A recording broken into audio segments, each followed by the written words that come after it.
Good morning, Year 6, and welcome to Monday's maths lesson.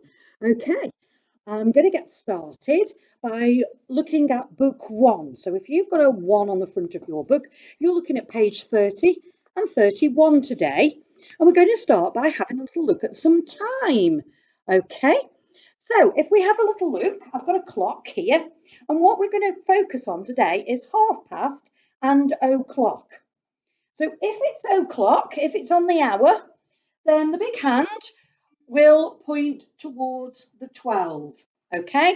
And that tells us it's o'clock, okay?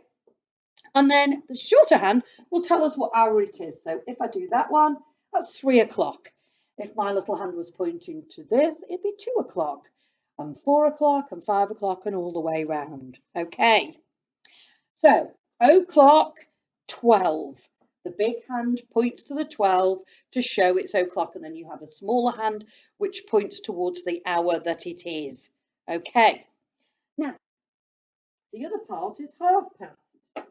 And so if it's 1/2 past, then the big hand points towards the 6. So it's towards the 12 for o'clock, and it's towards the 6 for 1/2 past. And again, the smaller hand points just slightly off the hour that it is, because we're heading towards the next hour. So they're just slightly off there. Okay, that would be 3:30. Okay, all right. So big hand points towards the 6 for 1/2 past, and it points towards the 12 for o'clock. So you've got question 1 and 2 on page 30. You've got to identify what time the clock faces are telling you in question 1. Then you've got to draw some time on question 2. I don't want you to do question 3. Then I want you to turn to page 31, and you're going to have a look at the question 3 at the bottom there, which asks you to circle any clocks that have a time later than 4 o'clock. So you might want to think about your 1/2 past times as well as your o'clock time. So you'd have 4 o'clock, then we'd be thinking about 4:30, 5 o'clock, 5:30, 6 o'clock. Okay, so hopefully you've got a good idea there. Okay, so good luck with that one. Okay, if you have got book 3, okay, uh, then you are going to be starting off with some perimeter work. I'm just going to give myself a little bit of space there. Okay, I'm just moving that out of the way. So perimeter means all the way round a shape, okay? All the way round. So you do that by adding up all the numbers around it. So, for example, if I draw this rectangle here, okay, and I say that's 12 centimetres, and that's 12 centimetres, and that's 14 centimetres, and that's 14 centimetres. The perimeter all the way around that shape, I'd add all of those together. Okay, so I'd go 14, add 12, add 14, add 12, and that equals 26, add 26, which equals 52. And I'm dealing with centimetres, so centimetres. So you simply add up all the numbers around the shape. So you have got 3 parts of that question. Question 1, you've got a rectangle, you've got 2 rectangles and a triangle. And what you've got to do is just add up the numbers that are around the outside of that shape so that you can work out what the perimeter is. Okay.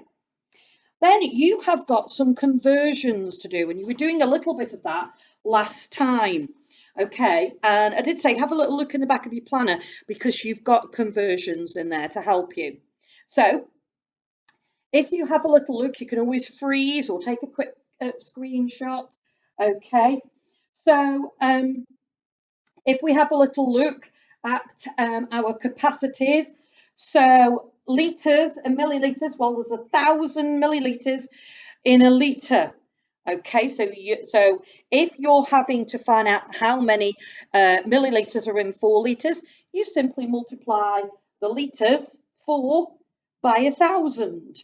Okay, so 4 litres equals 4 times 1,000, which equals 4,000, and I can't squeeze, I'll squeeze it there, 4,000 millilitres.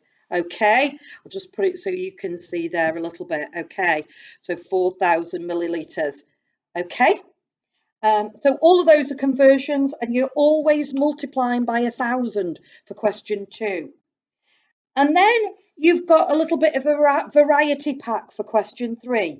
You start off with litres, so any millilitres you've got in there, convert to litres first. Okay, and then you've got some centimetres and millimetres and metres. So you need to convert, I would suggest that you convert them all to centimetres. Okay, so 10 millimetres is 1 centimetre. Okay, so 20 millimetres would be 2 centimetres. And then there's 100 centimetres in a metre.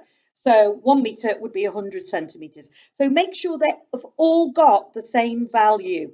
They've got the same measurement unit. Okay, the same with your grams and kilograms.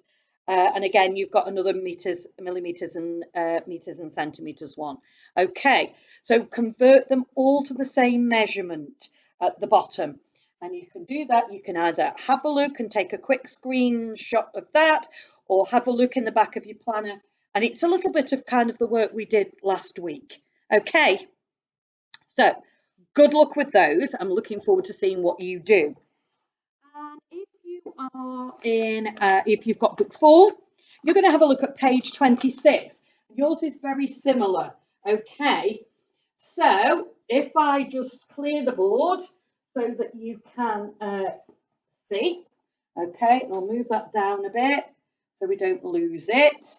Okay, so your first question is, it says you've got to add those centimetre amounts, and then you've got to write your answer in metres. So if I add them up, I've got 67, I'll do the first one with you, 45 and 88.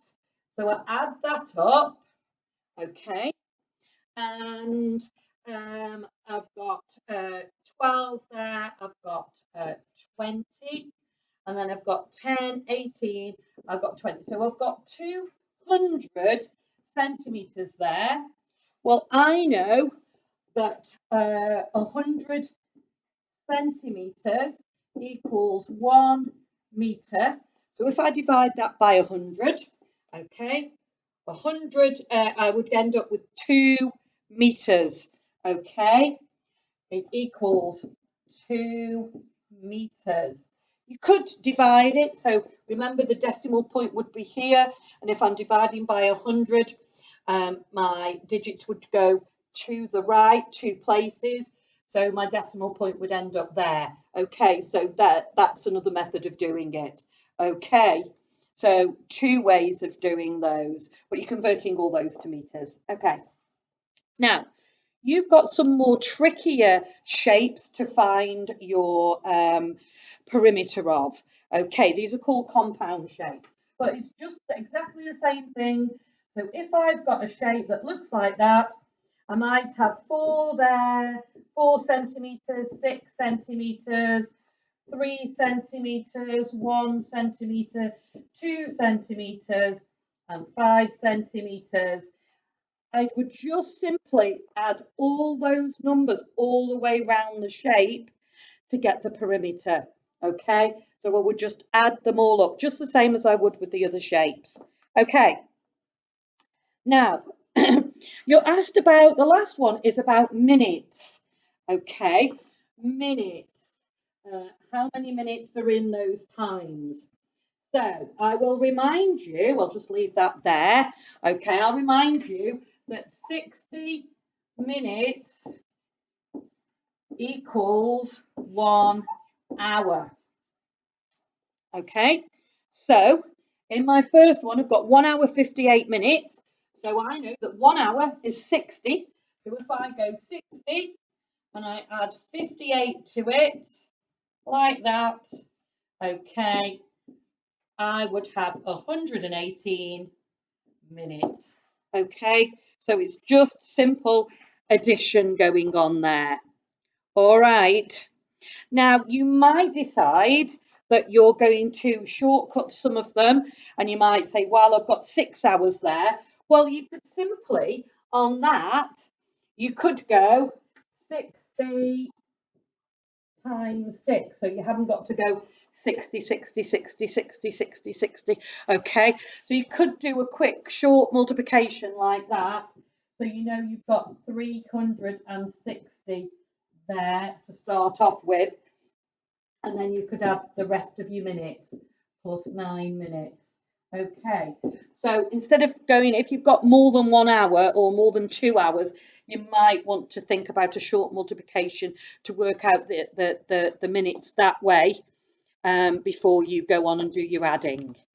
Okay, good luck, and I look forward to seeing your pictures being sent in via the email. And don't forget TT Rockstars as well. There's a battle that will be on again, so look out for that. All right, I'll see you tomorrow. Look forward to it. Take care. Bye.